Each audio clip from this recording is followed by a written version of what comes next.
আমরা প্রস্তাব দিয়েছি আমাদের এটা লাগবে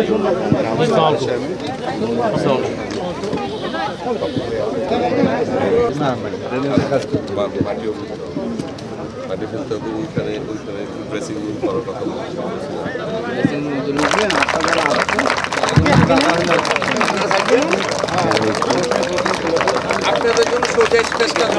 করেছে।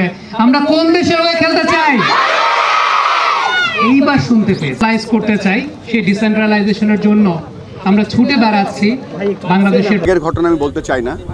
30শে মের পর থেকে আমরা যে দায়িত্ব নিয়েছি এবং দায়িত্ব নেওয়ার পরে প্রথমে হচ্ছে অবজার্ভ করা।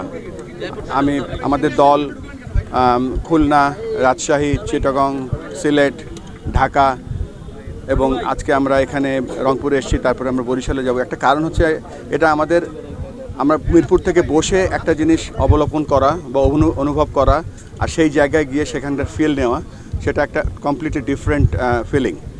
আমরা এখানে এসে যেটা দেখতে পাচ্ছি যে এবং জেনেছি যে সব ধরনের ক্রিকেটেই রংপুর চ্যাম্পিয়ন হচ্ছে।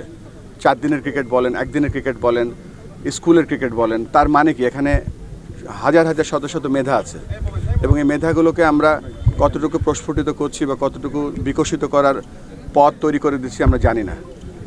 তার একটা উদাহরণ দেখলাম আজকে যে মাঠে এসেছি। এই মাঠে আমি নিজেও একসময় ফার্স্ট ক্লাস ক্রিকেট খেলে গিয়েছি এবং আমি অত্যন্ত দুঃখিত বলবো যে আমাদের যে গ্রাউন্ডসের যে কারেন্ট কন্ডিশন দেখছি, বিশেষ করে গ্রাউন্ড ফিল্ডটা হয়তো পিচ দেখার সুযোগ হয়নি এখনও।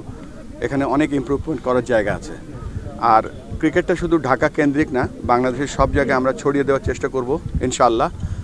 আর সাথে সাথে আমরা কিছু মানুষ তৈরি করব, যেমন ধরেন এই রংপুরে যে পিচ থাকবে, রংপুরের যে আম্পায়ার থাকবে, রংপুরের যে কোচ থাকবে, রংপুরের যে ক্রিকেট উন্নয়ন থাকবে, সম্পূর্ণ রংপুরের উপর নিয়ন্ত্রণশীল একটা ছোট্ট বাংলাদেশের ক্রিকেট বোর্ড আমরা এখানে ইনশাআল্লাহ আমরা এখানে স্থাপন করব, যার কাছে আপনাদের সমস্ত অভিযোগ, সমস্ত সাকসেস, সব গল্প সেখানে আপনারা বলবেন, সেটা তারপরে আমরা তাদের থেকে শুনবো।